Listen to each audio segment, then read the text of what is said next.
So Molly Taylor has been involved in, and some of you may know PT Ranch. They're kind of a cutting edge, cool ranch that produces a variety of products, but pork and lamb and turkeys and olive oil. I've been up there a couple times. It's a great place. We've had some of our first meetings for this project with ranchers in her community. And she's also associated with the Wolfe's Neck project we're going to hear about. And she's also working with us with the Beef to Institution team, which has been aggregating meats, beef for the campuses, both K through 12 and universities, and working with UC Davis Med Center, which was kind of one of the, I don't know, ideas that got us to work with the University of California and try and scale up what they're doing at UC Davis. So she has a very cool opportunity. So Molly, why don't you talk about your work? And as you know, this is going to be recorded and sent out tomorrow with all the information about what you're sharing tonight. So a lot of more people are going to get this. So awesome. Thanks, Michael. Yeah, I mean, Michael covered most of the bases when it comes to who I am, but I do live on a ranch. I do have ranch management experience and a background in sort of like rangeland conservation practices. I think that's primarily why I've been so fixated on getting ranchers funded for better practices, because I firsthand have dealt with how difficult it is to run a business and implement climate smart or regenerative practices while remaining profitable. So it's been a real pleasure to sort of both have that on the ground experience as a ranch manager, but then transition into this position as a program manager at a couple of nonprofits, most recently Wolfe's Neck Center. Wolfe's Neck Center is actually based in Maine. My title is Western Markets Program Manager. So I manage the Western part of the US for our USDA Climate Smart Commodities Grant.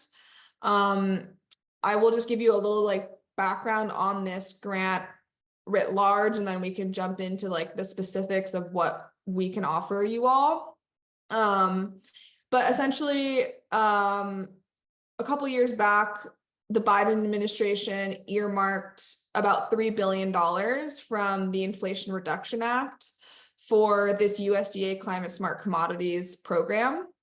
It was the first of its kind. And essentially it seeks to scale the implementation of climate smart agriculture, but also develop markets for climate smart products while measuring the climate benefits of the work. So it's sort of threefold.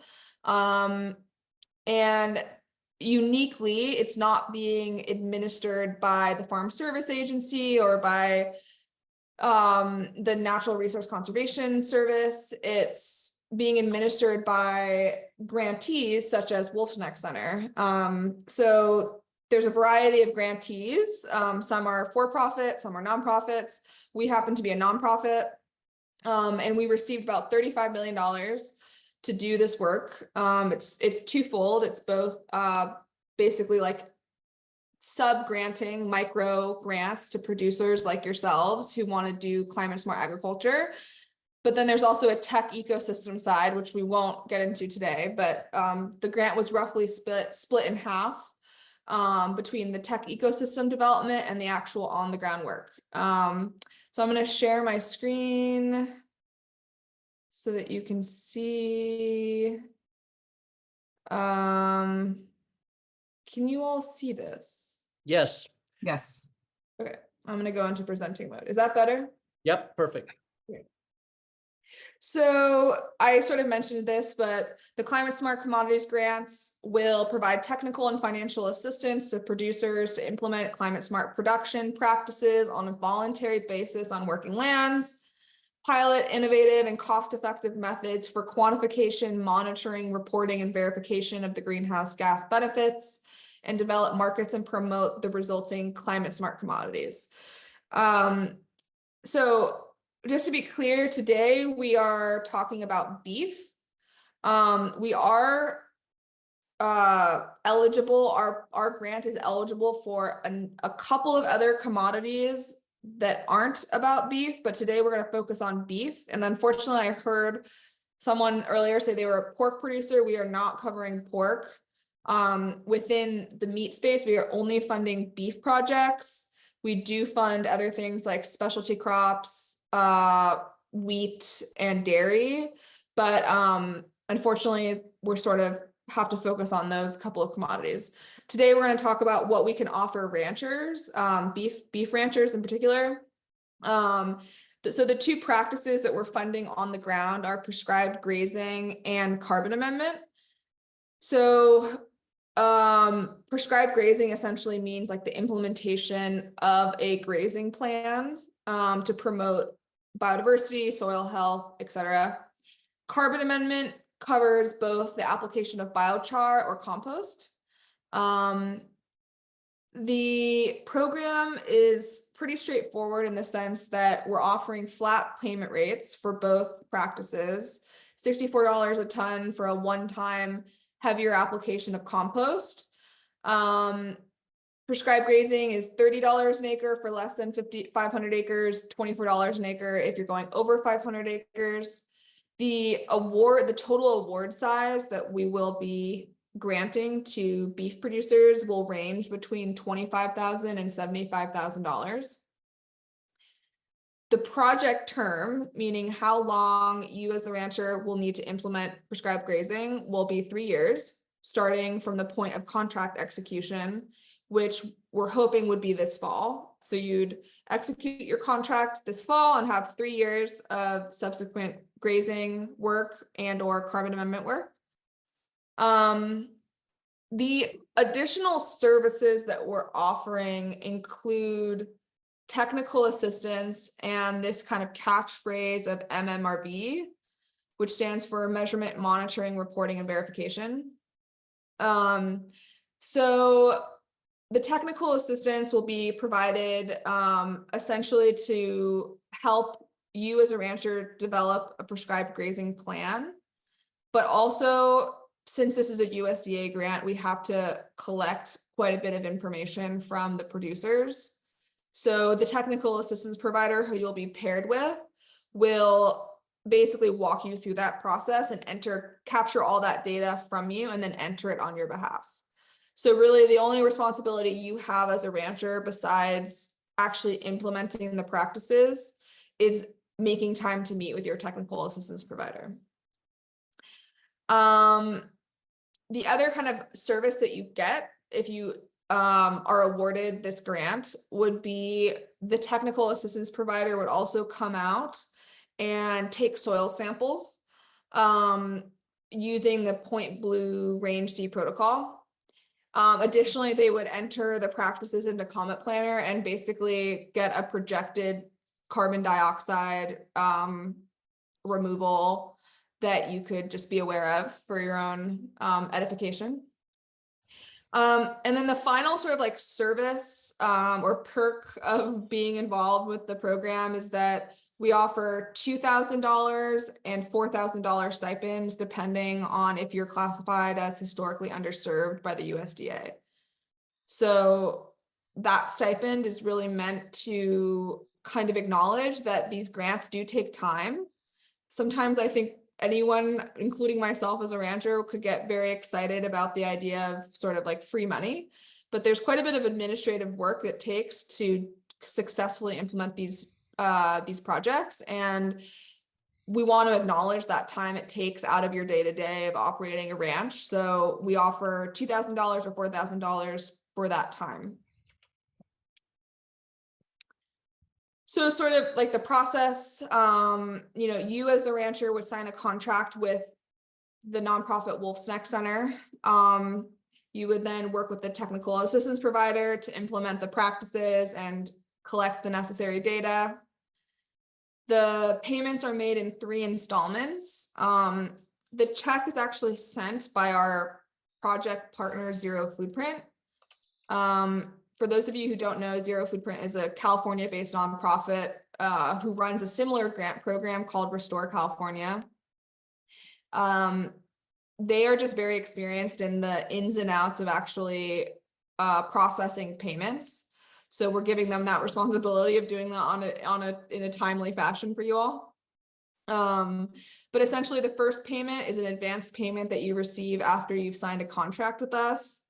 Can take up to 90 days, however, because USDA can be a little slow, unfortunately. The second payment is issued after a whole year of practices are implemented. And then the third payment is made at the end of the project.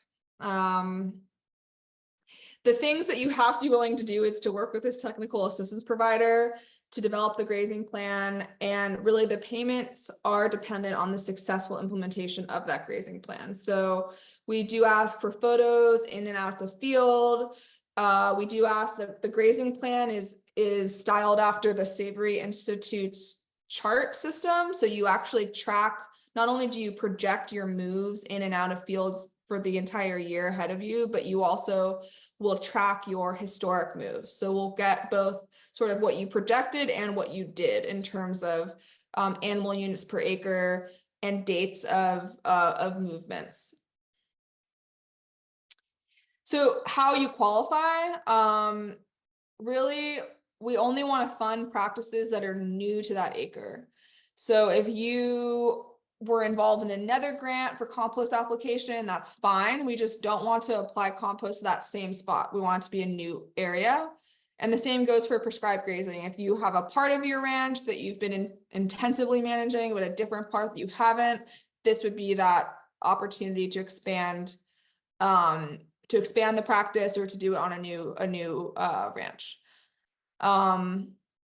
This willingness to work with the technical assistance provider, I can't emphasize enough. It does take time. You do have to share historic management, sales, and other ranch level information. So if you are extremely private and don't want any information shared, this is probably not the best route for you. We will ask you for things like how many head you own, you know, what your sales prices were for your calves or for your beef.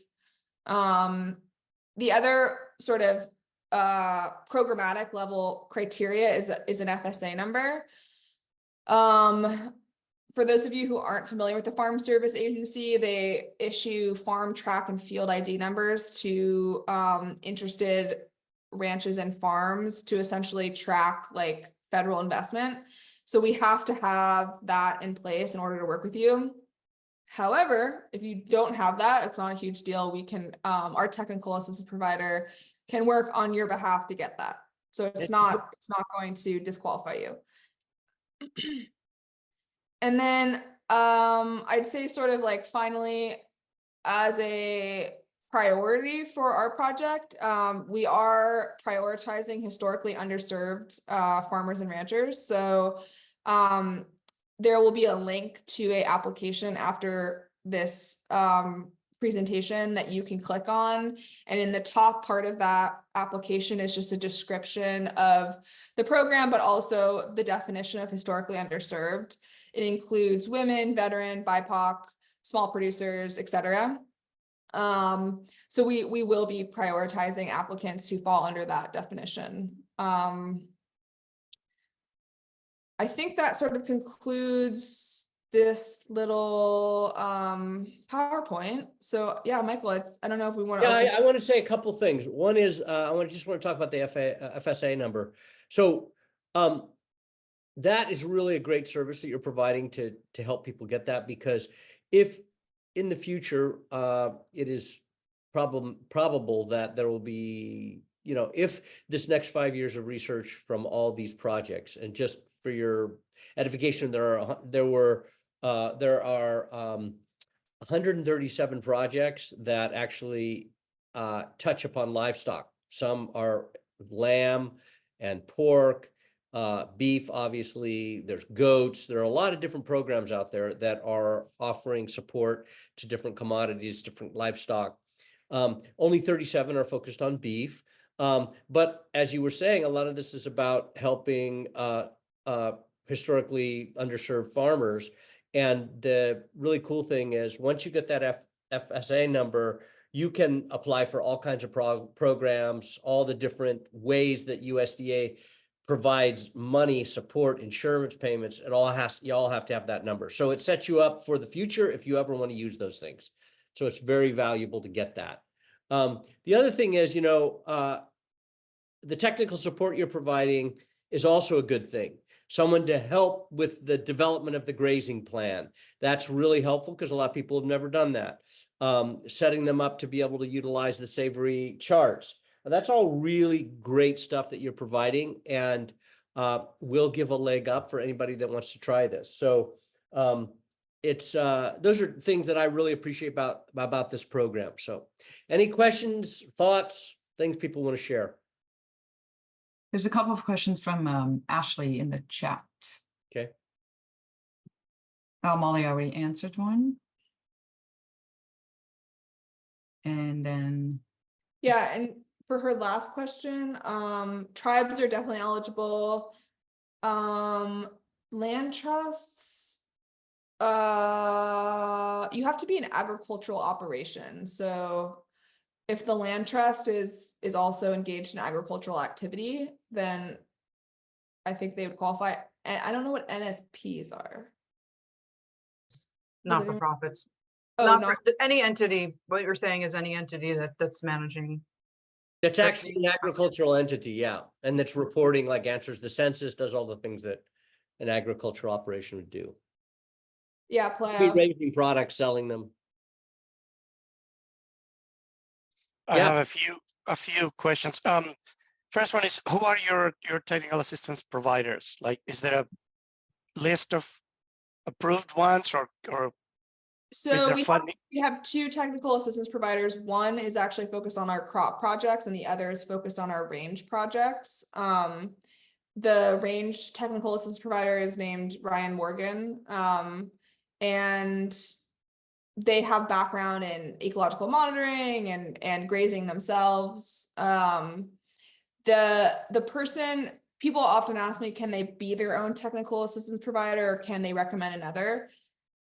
I wish the answer was yes, but this USDA program has such a high bar for data collection that's so unique to its program. And Doris and Michael have experiences because they are recipients of another USDA grant, or part of another USDA grant. So we had to invest a lot in training our technical assistance providers, not how to do grazing planning or how to work with ranchers, but how to collect data for USDA. So, so Palaio, if you have like a technical assistance provider, like if there's a rancher you have in mind who like has someone that they're working with on grazing planning and like really wants to continue working with them, there's no reason that they can't continue to collaborate, but we do need our contractors to manage the data collection and monitoring at the very least. And the other thing you should say is, this isn't there aren't going to be a ton of ranches or producers in this program, right? It's a tight, small program, and we are focused on the 200 ranchers and producers that are in this network to reach out to them. So it's not like it's going to be a ton of competition out there, but there's not that many grants, right? Yeah, and I will add, I didn't mention it during the presentation, but there is going to be a like discrete application window and a discrete pool of eligible applicants. So we've already spoken with a handful of producers who participate in Beef to Institution, sort of the founding members have been offered this opportunity. And they've either accepted or said, no, thank you. And then the next phase of our outreach is specifically to the Northern California regional regenerative meat supply chain. I don't know if I said that right, but this project that you were all involved in. So we're not extending this to like any rancher in California. These people really need to be connected with Michael's and Doris's efforts to build supply chains. They don't have to be grass finished. They don't need to be engaged in direct to consumer marketing. They just need to have been involved in this effort. We kind of pre-qualified our applicants based off of their connection to Michael's existing project. So that's the one thing to call out. The second thing is that I don't know if Doris has dropped the link in the chat, but Doris, we can either do that now or later. yeah. There is a Google form that interested ranchers can fill out. the Google form is active starting now and will be open until July 1st. So there's about a 2-ish week period that ranchers can apply. 20 Um, days, 20 days. 20 days to apply. And then we as a team have a review committee that are going to review those and award projects. So just calling out that if there are ranchers that qualify and are interested, we really encourage them to kind of submit their applications before July 1st. Molly, you might have already said this, but how many awards or how many producers do you estimate are going to end up receiving money from this? I don't know because it will depend on how many apply. We're gonna need to look at it holistically based off of how many applicants receive. But we can say that the smallest award will be 25,000, the largest award will be 75,000, and that we do have roughly $415,000 to spend. Probably, I don't know, a few dozen or something like that. Is that the right ballpark? It'll depend on how much interest we receive, because if we don't receive enough interest, there is another community that will be receiving the funds that left over. Okay. Yes, Michael, I see your hand up. You're on mute. Sorry about that. For kind of classifying like the supply chain, looks like you're really targeting your network, which is amazing for people that are wanting to engage, or if people in my network that I'm reaching out to and they fill out this Google form, what are the kind of criteria that classifies you to be in this kind of supply chain? Is it to sell to institutions? I know you mentioned that. Is it farmers markets? Is it like how do you kind of classify that supply chain? That's a great question. Michael and I were chatting about that earlier. I mean, I think there's sort of an existing cohort that Michael and Doris have been stewarding over the last, I don't know, year or so, of folks who have been showing up to meetings or on the listserv. So I'm assuming that the approach will be that we send this recording out to those who are on the listserv, and essentially if you're on the listserv, you're eligible. Michael, is that correct? Yep. And there, so yeah, and so people have gotten to this through the original meetings that we had all around the state. People signed up, they filled out many of them filled out a survey, and then we've added people kind of word of mouth who have come to events, the Sacramento event and the Novato event. So we have a pretty large list. It's actually over 300 people on the list. So. Palaya?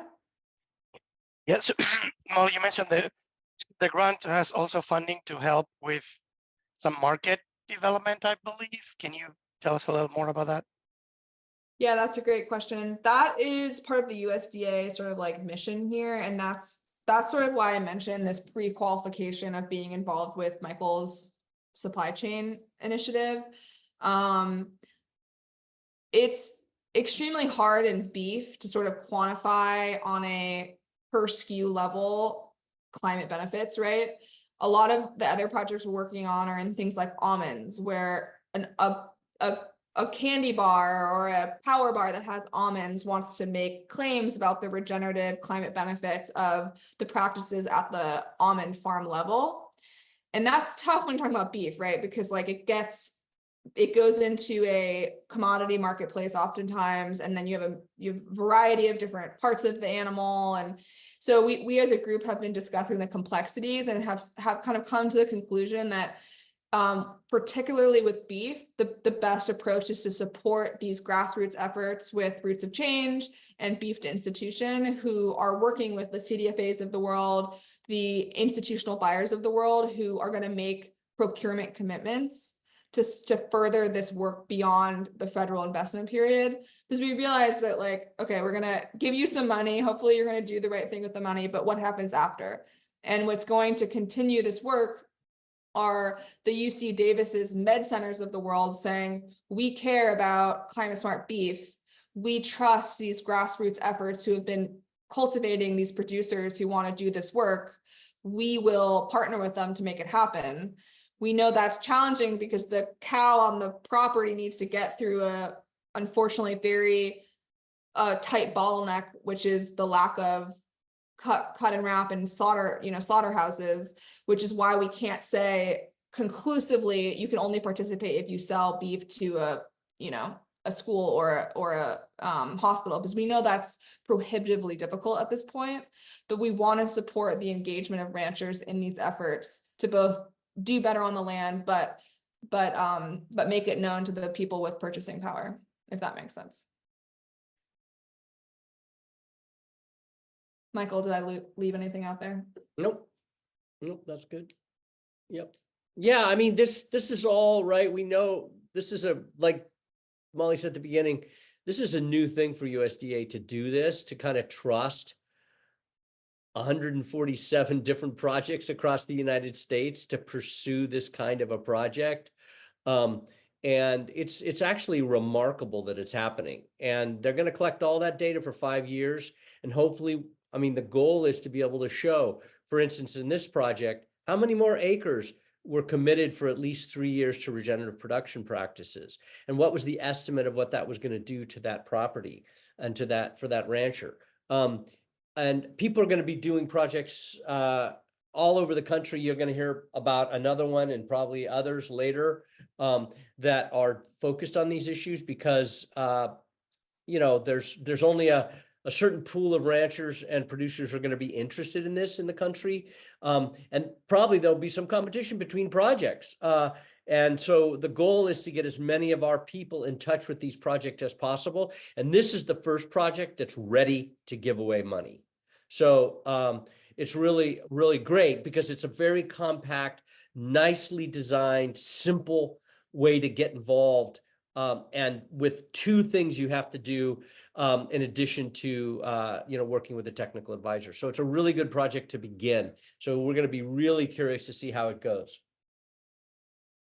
Yeah, and Kaleo, quickly just to add, like, I know we've sort of acknowledged that it would be great to offer like a third-party market-facing certification to producers. So obviously Audubon has one. So does Savory Institute. We're having conversations about how to make that happen. So there's nothing conclusive to share on them yet, but I will say that we're aware that there's not necessarily like a straight and narrow path into a on product label that we could say, oh, if you do this, you're going to get XYZ, but we are trying to navigate that actively. And one of our project partners is Regen Score, who I don't know if you're familiar with, Jessica Chiardis, but there is some momentum. Yeah, and the other thing is that the grass project, which you're going to hear about later, that the UC Davis team is very involved in, and IC Foods is involved in, and we're involved in. They are going to cover or at least subsidize some of the cost, depending on how much it is, for the certification. So there's ways to fit these things together that we're really looking forward to. But this is one to start with. Yeah, and the Growing Grass Project doesn't incentivize the practices themselves. So if a producer wanted to enroll with us to get the prescribed grazing funded, they could then enroll with Growing Grass if they're grass finishing, asterisk, to receive some of these market-facing certifications at a subsidized rate. And you just pointed something out that's really important to say. Your project does not require that the animals are finished on grass. You can utilize grain, you can do other things to finish your animals, but you have to do prescribed grazing and planning and hopefully the soil amendment. Yeah. Michael. Yes, Michael. Thanks. Great work. I can see your vision here, kind of stacking it with the different type of layers to kind of get to your market outlet. Real smart. And you mentioned the 415,000.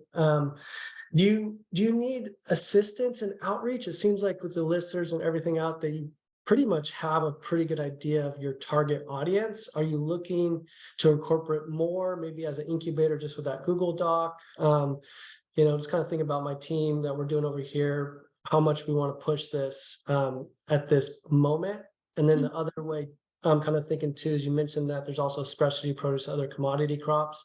Is that included in the 415 payouts? And is there maybe a contact later I can follow up with you guys to just Yeah. spread the word? Yeah, no, I think we should offline, Michael, because I think we actually were in touch with some of your members of your team in the fall. And I think that there's definitely room for more kind of collaboration between what you're doing, what Roots Change is doing, and what we're providing. So let's keep talking, but I will say that I think this initial push with this one Google form will be reserved for the listserv that Michael has. And then after the July 1st deadline, we can kind of reassess if we need additional outreach. But I do think, like, regardless of how we share this, Michael, I do think that there's a need for further just I think we need to be in closer communication because we have a Roots of Change and Beef Institution is meeting on a regular basis to basically further exactly what CDFA's incubator program is doing. So the more we talk, the better, I think. Michael, do you have anything you want to add there? Yeah, I would just say this, that we probably should check and see, there might already be crossover between who you're talking to in terms of meat producers and who's in the network that we've been communicating with for 2 years. Yeah, and maybe Michael, we can invite Michael from CDFA to our next Beef Institution meeting. I don't know, Michael, if you've ever attended any of those, but I think there's a lot of overlap there. Seems well informed, and we grew a lot. So there was another Michael too that's you've probably been in contact with in the fall. I would assume he's pretty into the beef. So, it is a little bit of stretching our legs and our outreach and things like that. But yeah, happy to be involved in these conversations. And I know some of the growers that I'm connecting with, there's crossover already. And I try to be pulled in a direction, and also not duplicate work. So that's kind of where I'm at. So that was kind of the question. But yeah, happy to be involved in all these projects. And this is a big hurdle, getting these market outlets going. So I appreciate all the work you're doing. All right. Palaio, any other questions? There's one from Ashley in the chat. Ashley. I do have, well, go ahead, Ashley, because I already asked questions. But I do have one more. Ashley, Does- go ahead. Do you want to read it, Ashley? Oh, You're- I was just, I think you answered the question, but you're really just looking at the measurement of the soil. Yeah, it's not no nutrient density. Yeah, it's not part of it. Has anyone ever talked about down the road, including that or trying to measure that?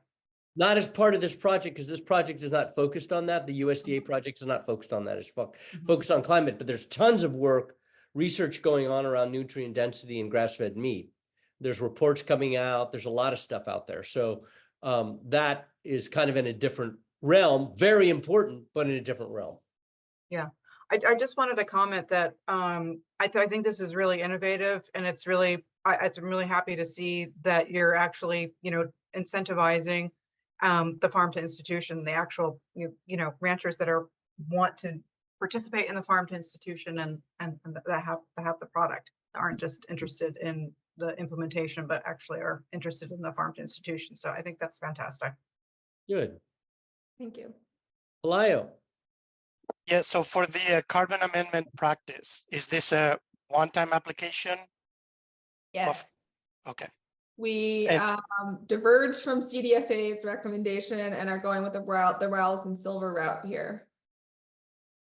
Okay, thank you. Based on what they learned down in Marin. Right. Yeah, good. Yeah. Well, I think Palaio, your crew's going to come talk eventually, right? Talk to you about your project. Yes, yeah, August. Yep. Good. Excited for that. And yeah, hopefully, we'll be beating the drum for the next, well, tomorrow starting, but then we'll beat the drum every week until we can scare up some applications. I'm going to be really curious to see. I talked to somebody today who couldn't make the meeting but was interested. So that's good. And I told them there was going to be a recording and an application going out tomorrow morning. So anything else? it's 6:44. So why don't we end the session and look for the emails, and we will see you next time. Thank you Molly. Thank you very much. We'll be in close touch, and really appreciate your efforts and all the materials you've developed and the time you put in to figure this thing out in a very practical way. Yeah, thanks, Molly. Thanks, Great guys. job. Hopefully Thank we'll see you. a lot of applicants. Thank you, guys. Bye. Bye. Bye, everyone. Thank you for your time.